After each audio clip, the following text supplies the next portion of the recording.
what's your real question? Does Mexico exist? Does or dose? Does Mexico exist? Yeah, I've been to Mexico. I've been to a few different parts of Mexico. It definitely exists. I was in Cabo over winter break, and it was really beautiful. And there's amazingly good fish tacos there. Actually, Mexico is very good for food. There's really good food there. If I had to be stuck with any one ethnic food for eternity, it would always be Mexican food. I would second that. So, you know, and all kinds of Mexican food. I'm not even, you know, but the fish tacos in Cabo were really off the charts. Well, fish tacos is definitely my first choice as well. See if she got the email. I sent it. So our first segment really is going to be something that I'm trying to do, but share my screen, but for some reason it's just not really letting me do it. And I don't know why. Oh, wait, here it is. I can do it. Maybe where's that other screen? Where'd it go? I think I closed it off. So we are waiting for Tamara to come on. Let me make sure that Wait, there she is. All right, we're good. So we're ready to rock. So the way this was going to work is we would have spent a little bit of time going over news and amuse, and which is going to be our general intro segment. And then I have this idea that we need to have a weekly person who we call a generational Changemaker. And that would actually be Tamara James would be who that is. So are you there? I am here. Can you see me? There you are. Hi. Hi, how are you? Good. Thank you so much for coming on. We appreciate it. Well, congratulations on your podcast, and thank you for choosing me. I'm happy to be here. Sure. So just tell us, I mean, I know that you're a commissioner. I know you're seat 4, right? I don't know if we call it that. I don't know. You don't call them seats? You don't have that? I think every town technically has. It's open seating. Yeah. Like Plantation has city council. No, but I mean, are they at large seats? Like all of your seats are at large? We don't have districts. Everything is at large. Okay. So you're running for re-election right now, right?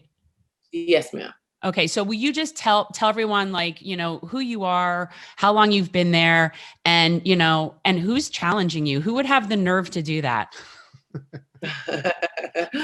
Well, my name is Tamara James. I am the former mayor. I was elected in 2016 with the highest amount of votes in the history of Dania Beach. And how it works in Dania Beach, I know, cue the claps. How it works in Dania Beach is a little different from other cities. So everyone runs and have staggered elections. And so this time around, there will be 3 seats that will be open. That's the mayor's seat, the vice mayor's seats, and the commissioner's seat. And there are 6 of us running. The top 3 that gets the most votes, it's like first, second, and third place, you know, becomes your mayor, your vice mayor, and your commissioner. Again, I was elected in 2016. I served from 2016 to 2018. I automatically went down to commissioner. Every 2 years, we get a new mayor. And so I'm hoping to continue the work that I've been able to accomplish within the city with another term of, you know, serving our residents with the expectations and the standards that I have and leadership abilities that I bring here. Yeah. See, note people that she actually said the word serve. That's something that we're big. I mean, that's really what this is generational change is about, is transforming politics into service. Because somehow it has not been aligned with service as much anymore. But just so people know, Tamara is someone that definitely walks the talk and stands with her neighbors and knows her community and sets up food drives and all the things that people need. What do you think right now is the biggest challenge for your, you know, people in Dania Beach? I think we are very divisive as a commission. Honestly, I think that we are not serving our residents with the best interest of our residents. And I think a lot of times the individuals collectively are voting for the next election and not voting for what is right. And I find myself a lot of times on, you know, the end of things where I'm on a losing battle because I feel I'm doing what's right and not necessarily what's popular. And I consider myself a residence servant because I am a resident. I was there 4 years ago on the other side of the podium, coming down and having my 3 minutes and really taking, action on what I think community service really is and what it is to be involved at a young age. My mom has been working for the city for 17 years. She's been dragging me to commission meetings for 17 years. And I see the improvements that are needed. And I was born and raised in the city of Dania Beach. So I can see all that is void and what was missing. And so I find it a great honor to be able to put the resources and funding and prioritize different areas in different ways of our city so that we're all growing collectively as one. Yeah, I mean, definitely there are areas in Dania Beach that I consider to be vulnerable, that are vulnerable communities, that are people that definitely are struggling, and things are definitely harder in those areas. And one of the big issues we find are our food deserts, where, Mhm. the access to healthy food, it's not just any food, but it's healthy food, is not really easy and convenient. And I do know that there's you guys got an Aldi. Is that right? Like, that's actually pretty decent. Like, that's really good actually to get an Aldi. Yes, we have an Aldi and we also have a patch. So we have an urban patch What's that, that? it is a garden and it has organically grown vegetables. And I think that along with having food deserts and when you are able to give residents access to healthy foods, we also have to be sure to educate our residents and how to incorporate those foods to their diets. Because when you have those food deserts, a lot of times you have communities that are used to just getting by with whatever they can.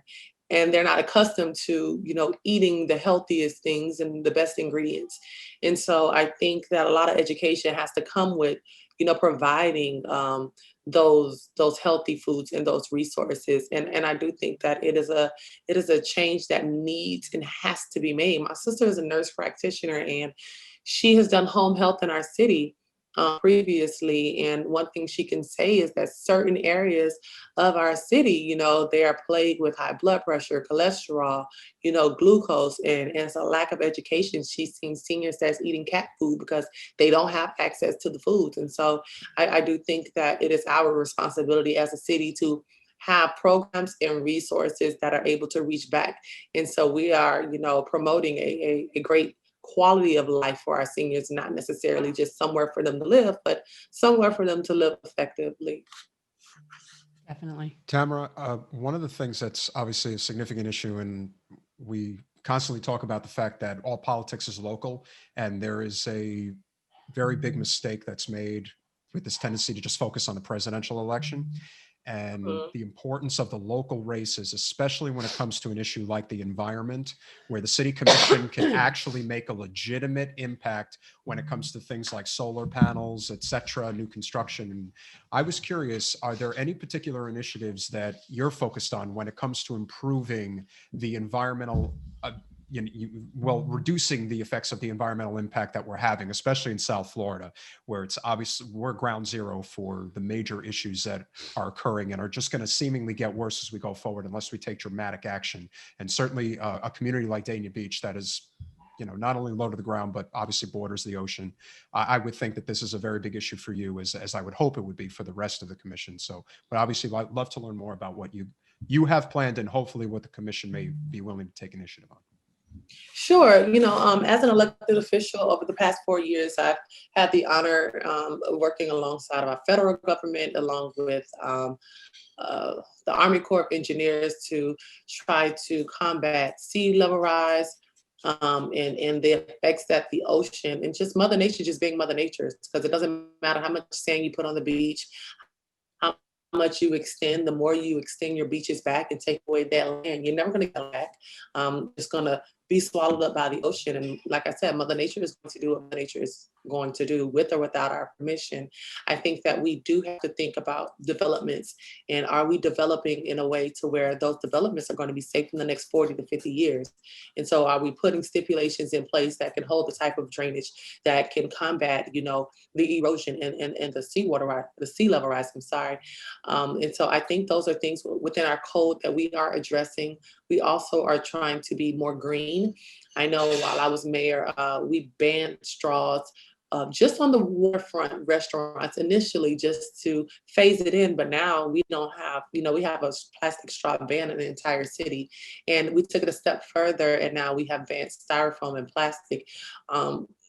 Because they have a restriction and they restrict us, there is a plastic ban that comes from Tallahassee that we can't mandate. Right. There's a ban on bans. Yeah, we can't regulate. There's a ban on bans. Right. Exactly. We can regulate it on city property. So that's what we have done. So no vendors can use, after it goes into effect, no vendors can use plastic or styrofoam when they are coming to do events anywhere on city property. We're just trying to do what we can. And of course, we partner with a lot of different organizations that do beach cleanups and, trying to be environmentally safe and figure out when we can bury the seaweed, because there are a lot that goes into that. You have to clean the seaweed out, have to make sure it's not plastic and stuff that are in there. And so there are a lot of different things. We just approved the 1,000 Mermaids Project. Have you all heard of that? No, but I like mermaids. Okay, so it is something that they're artificial coral reefs that they are going to be put in our beaches, and not only would it be something that will help the environment provide home for wildlife in our oceans, but also it will provide a sense of art. An economic driver. Hopefully, it have our logo and to be decorative, and it would allow people to come and drive our economy with people coming to visit it and just become a destination place within our beaches. We have a small beach. It's very quiet and quaint. It's not access with boardwalks and business. It is very unique. We are one of the very few beaches that, cities that have a marina on the beach and a restaurant on the pier. Right. And so our beach is very frequented and heavily populated during the weekends. And so we definitely want to look at anything that we can do environmentally, as well as our vice mayor. She has looked into the different soils. She's really into environment, and that's what having a great team is all about. You all have your strengths, and you all, you're able to bring those things to the table, and the city rises together. And she's very big on environmental issues, and she brought forward something that, of course, I supported with the type of soils that you use and the chemicals that are in those, and all of the things that we use, fertilization and soil for, and to make sure that we are just doing our part and that we become an example for other cities to go and follow. So, one of the big issues obviously is overdevelopment. And I know that you are familiar with the idea that certain commissioners look the other way when given, certain opportunities from developers. And basically that is one of our bigger problems that we're fighting. And I know that, at the local level, and people need to understand this. So when you elect your commissioner, if that's someone who's taking developer money, it's just a microcosm of what's going on at the congressional level. And I know that there were some of your residents in the western portion of your district that I met a year or so ago that were going through a really hard time in what's going on over with the development near the Seminole Casino. And they're like, that portion of the district is like this forgotten redheaded stepchild portion of Dania Beach. And these people have been just like railroaded with this. And I know that it ties to somebody who is very pro-development. So would you talk about, like, when you're on a commission, the difference between being attentive to people and being attentive to developers, and really what's going on with that? Well, I think it's very important to note that just because the candidate has monies from a developer does not mean that they're not for the residents. I do think that there needs to be a balance. You need developers, but you need smart development. And so whereas, I've been supported by all of the developers, even the ones that I have voted against, I've made it very clear to anyone that I've come in contact with that I serve the residents first. And that development that you're talking about, I am the only one that voted no for that development. And you have I know. I incumbents recall. and so, I take that seriously. I don't care because my one vote may not change it. I have to stand on what I'm going to stand on. And if you have residents that are coming and the overwhelming majority of them does not want a development in their neighborhood, I will not vote for that development. And I think that you really need to people have to look at the track record, and they have to look at what the commissioners have voted for and against. I don't think that all development is bad development. I do think that you need development. People need a place to stay, but they also need to stay that is affordable. They also need a place to stay that is large enough. They all need a place to stay that makes sense. And with our benefits for the city, we are able to get infrastructure upgrades. We're able to get, taxes on the development, whereas it may have been vacant before and we may have not been collecting any taxes on it. But if it's going to affect the quality of life of our residents, if it's going to change the character of that community, and if the residents are not going to support it, that is not something that I will support. And I want to note that also that type of development and approval for those type of projects don't just happen out west. They happen all the way from east of US 1 till 441. And so whereas I know that the West may feel like, they are a stepchild. I think I that said only because with that development that was coming in, those people were basically going to be locked into one road in and out of their street, of their neighborhood, that they had to come out onto State Road 7 right across from the casino. And it just seems like such a hazard. It really does. Like, it just seems like such a bad position that they're being put in over there. So it isn't just the development, it's the what it does to their infrastructure and their logistics over there is really more of the issue than the development. Yeah, I know that in 2017, I approved a project with the MPO to do upgrades to 40th out there. But with the MPO, when you approve things, it takes 5 years to implement it. And those are things that we don't, right. So I didn't know that as an elected official coming in. The residents don't know that. They know that, okay, something's going to be, approved, and, a year goes by, nothing's happened. Another year, nothing's happened. We're on year 4 and nothing's happened. So you guys have lied to us. And I think that there's a big misconception of the way local government really works. And the time that it takes from the approval process to when you see it, some things are able to be done quicker, but when you have different agencies like the county and the state and all these things, they all have to come together. They all have to go through their different levels of, approvals. I think that, that along with the frustrations of feeling like you did your civic duties to come and voice your opinion, and now my voice doesn't matter. That's what I think is the biggest disappointment and the biggest I don't that's the reason why there's a lack of trust in local government, when it comes down to our residents and your elected officials, because you feel like I've said my piece, I've made my voice heard, and yet and still you look me in my face and I'm crying and you still vote against me. And I just think that the residents need to show that they have the power, because the residents have the power to put in office who they feel will serve them and their interests. Yeah. So what can we do to help not just you, but the community of Dania get to where it needs to get to based on engagement? Because, like I said, people tend to just focus on the tippy top races where the city commission is where the action is. That's where most of the issues that are dealt with that face your daily life are actually happening. And I think that the focus needs to be on the ground level, not, what's happening at the top. The difference between, my vote for a city commissioner versus the president of the United States is like 1,000 times over in terms of the impact. So, what can we do to help, to engage more of the citizenry that are living in Dania that need to know more about these issues that really are these are the issues that are really affecting them? I mean, just continue to educate. I was out walking and knocking today, and I met a young man. I think his name was Alex, and he's 18. And he wasn't. Today's the last day to register to vote, Yep. and I was expressing that to him, and he was like, "Oh, I'll think about it." I'm like, you don't have time to think about it.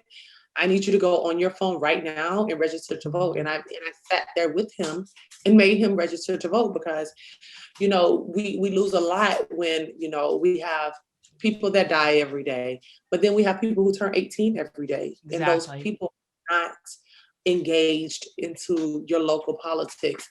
And so I think just educating and engaging the communities and having these types of conversations and, maybe putting some type of call to action or making sure that we are somehow, some way getting our elders to the polls. And voter suppression is real. Yeah, it These is. things happen all the time. And, it's very discouraging to our communities. And so making sure that, people are either voting three ways. You're voting early, you're voting by mail, or you're voting on election day, and just hone it in and make them understand that these local elections are nonpartisan. And Yep. so I have people who are Trump supporters who love me. I have people who are Biden supporters who love me. And that's what it's all about. Because when you call City Hall, we're not going to ask you, are you a Democrat or Republican? I'm going to ask you, how can I serve you?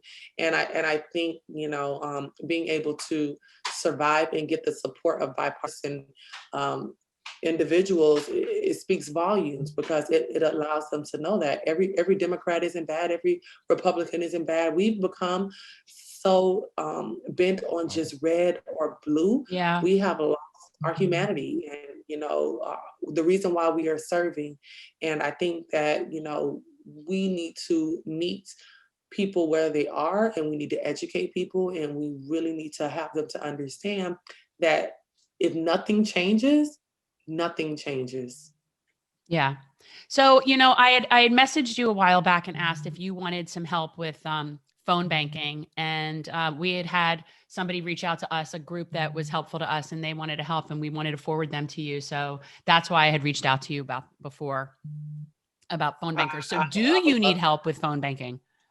I definitely need help with phone banking. Every day I get another list from the SOE of the different ballots that are sent out. I definitely would love to have help calling those people, making sure that they're filling out their ballots, making sure, they're filling them out correctly, in black ink, and signing, the privacy slip, signing the ballot itself, dating it, because especially with those vote by mail ballots, a lot of them aren't even counted because they're not filled out properly. I know. And I think that, that kind of sucks. And calling our elders and our seniors. I have so many phone lists, and I would love any type of support and help that you all can give me. I really appreciate it. Absolutely. Where can people find you, Tamara? People can find me at tamarajames.us. That's TAMARAJAMES.US. All of my information is there. They can also follow me on Honorable Tamara James on Facebook. I do not have a Twitter handle. Good for you. I do? No, I said good for you that you don't have a Twitter handle. I don't have enough time. Listen, in between now virtual learning, I have an 8-year-old. I'm trying not to become an alcoholic. No, with everything that's going on, oh my gosh, I just couldn't manage another. And it's one thing after the other every day. I'm like, yeah, I have never wanted less to than get 30 days through. before the election, is how come you don't talk time. sports with her? Why don't you talk sports with Tamara? Jimmy Buckets had one of the greatest singular performances you'll ever see in the finals the other night. And I actually think I don't think he's done. I actually think I think he thinks he's better than LeBron. And even if he's not, this as well as anybody, the mental fortitude as a professional athlete is probably more important than anything else. If you believe you're better, people don't realize why we're talking with Tamara about this. That was sort of the point. For those who don't know, this is sort Tamara of the point. Was a professional basketball player, and that was one of the initial ways that she and I had actually met, because I work in sports for a living. Peter's obsessed with sports. Well, all things sports. That was a great game last night. And of course, we're rooting for the Heat. We're rooting for our boys, and I think they've got a chance to win. And I do think that Jimmy's performance last night was absolutely incredible. They're clearly undermanned, but you know what? The camaraderie that the team has, and like I said, the mental fortitude. Did you watch, Tamara? Did you watch? No. See? No. Oh. All right. Because she's a mama now. She's a mama now. There's not as much time. It's going to be really disappointing. I play sports all my life. I played basketball all my life. I do not watch sports. I watch tennis, maybe. But I do know that a lot of the Heat players are injured, and I think that it speaks volumes to be able to come back and beat such a dynamic team like the Lakers without some of your core players. And I think the will to win, um, it's going to Contagious. always. It's contagious. Yeah, it's contagious, and that fight that's in the dog will always beat the size of the dog that's in that fight. I've been an underdog all my life, so I definitely understand that, and I'm very happy for the Heat because no one expects them to win. I have Heat fans that I watch on Facebook and they're like, "Oh, I'm going to sleep tonight. Not going to watch this," and they wake up like, "Oh my gosh, the Heat won!" And so I think it's good for the culture. I think it's good for the Heat. It's good for especially South Florida to have that. I personally want the Heat to win, although, LeBron James, has my last name, but I want the Heat to win because no relation. Let's just say that there's no relation, right? No, there's no relation. I'm not an angry cousin or something like that. I just want the Heat to win because they didn't have to go and build this team that are of so many superstars, and they have a lot of this is players an and infinitely easier team to root for than the Heatles were, a handful of years ago. This is a homegrown bunch, and it's very fit. I'm a Spurs fan, so for me, it's all academic. That's a Texas thing. I don't even know what fan I am. I don't have a specific team. I like players. I don't really get into the. Didn't you just get to where you just like watching good games? You like watching good greatness. It's watching greatness is good. Like that's just always good to watch. I watch the playoffs and I'm like, ooh, there's a new player. I think I'm a fan of theirs. That's how I become fans. I probably only watch basketball during the playoffs. And to wrap it on that, much credit to the NBA for what they were and the WNBA, what they've been able to do in the bubble. All things considered, because some of the other sports have not handled it well at all. Obviously, in the NFL, Cam Newton, who's the starting quarterback on the New England Patriots, he's got COVID. So you can't, you just don't know. But the NBA has done a particularly phenomenal job of keeping these guys safe in Orlando. And hey, Florida did something good. It happens. We don't do too much good, but every once in a while. Before November 3rd, because we all know November 3rd, Broward County is always the center of attention when it comes down to elections. It's a long night. It is. I'm actually looking forward to it. I'm looking forward to serving the residents again.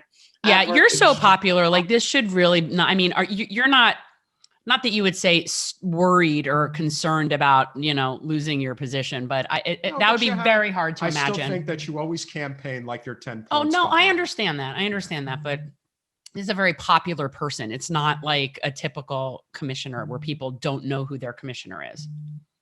Well, being popular can work against you because every decision you make when you're saying yes for someone, you're saying no to someone else. And I always think it is easier to campaign when no one really knows you because you don't have a track record of voting against something and voting for something. Right. But I do think based on your level of service, it can work in your favor. Now, if you're popular for all the right reasons, then I think can work in your favor. But I'm the type of person that I don't take anything for granted. I'm out there on the pavement every single day that I can. I'm walking, I'm knocking, I'm shaking hands, I'm listening to concerns. I'm speaking to people that hate me and people that rip up my literature in my face and slam the door in my face. I am enjoying the good, the bad, and the ugly. How could anybody hate you? And like, I don't even understand like how you could like incur somebody's wrath like that. Like, that's just crazy to me. Well, I realized that it's not an attack on me. It's not about me. And I've had to have that attitude or else I'll go crazy. And so a lot of things that people, the hate that they have inside of them is not based upon what I've done.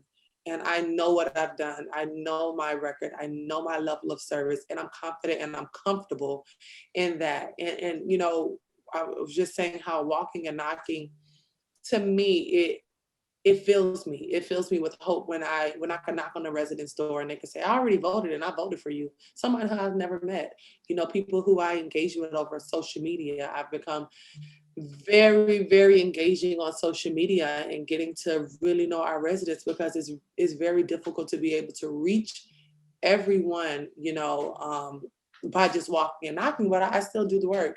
I do the work because hard work beats anything else. And that's all I've learned, through sports. You don't worry about what anyone else is doing. You kind of focus on your race and you have that tunnel vision and you see the finish line and you just don't put your head up until you are there. And so that's the approach that me and my campaign are taking.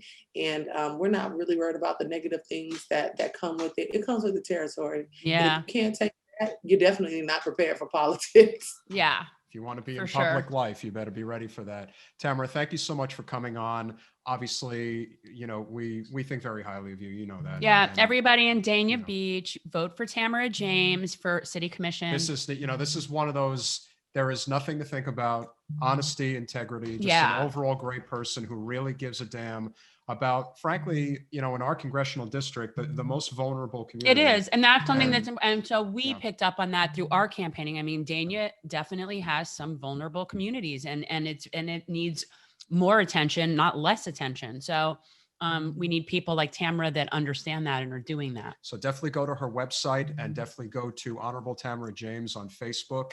Make sure you like her page. Obviously, there's 4 weeks from tomorrow, so there's going to be lots of opportunities to get involved. We're going to be helping out with different things like canvassing. Obviously, there's phone banking or text banking if you're more comfortable with that. Obviously, a lot of people are still, especially in South Florida, understandable, still very concerned about going out and interacting with people amid COVID. So Phone bank. phone bank, text bank, anything you could do to get involved and, spread the word on social media. Obviously that makes a big difference. And like I said, all politics is local. And if you really want to have that progressive change for the future that we need, we definitely need 4 more years of Tamara on the city Yep. commission in Dania Beach.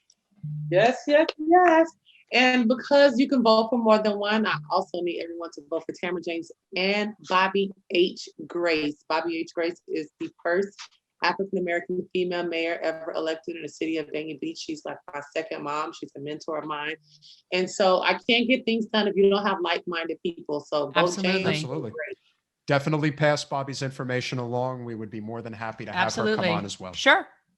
Oh, awesome. Okay. We're always looking for guests. We're always looking for people to come to this party. This is how you build the community. It's not about us. It's not about, me Us. and her. It's about all of us. It's a That's how it coalition. is. I mean, that's what generational change is. So before you go, like, what is generational change? What do you see? What does that mean to you? Generational change to me is passing the baton and educating our youth on how to get involved and engaged in making their voices heard, because our Generation X, our next generation, will be the generation that replaces us. And so it is our duty to make sure that they are molded into what we would want to replace us. Exactly. Generational change. Well said. Thank you, Tamara. Thanks for coming on, Tamara. Thank you. Have a good night. Bye, everyone. Bye. Happy canvassing. All right. Bye-bye.